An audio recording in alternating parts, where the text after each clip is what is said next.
Traditionally, the role of the art critic was very important in terms of formulating taste, setting out criteria, but this was always a double-edged sword.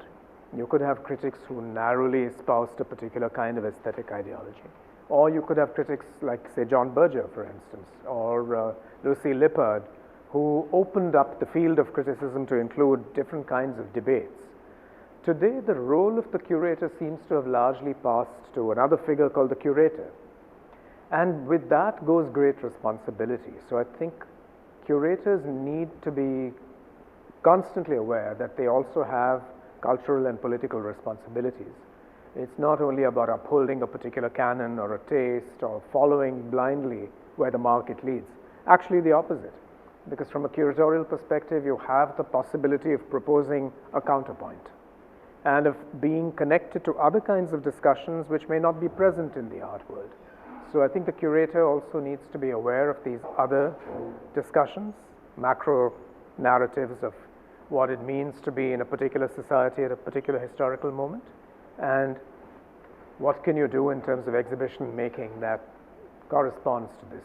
And eventually, it's about welcoming an audience into this domain and giving them the conceptual tools with which to embrace art, but also inviting them to go out on these new political and cultural adventures. I always had great respect and admiration for the generation of art critics who had gone before me and whose careers overlapped with mine to a certain extent.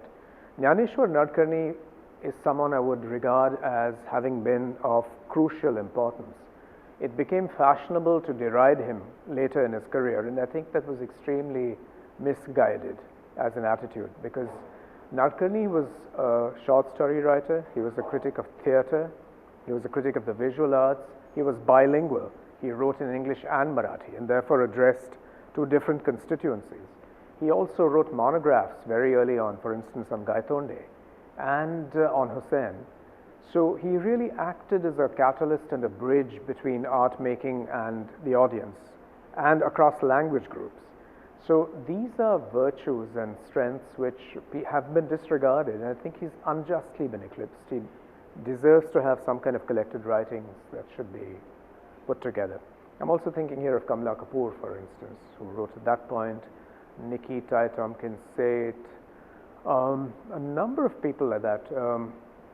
Richard Bartholomew, of course, there has in fact been a collection of his writings, but there were a number of other critics who have vanished, and part of our responsibility also should be to resurrect these writers and their contribution.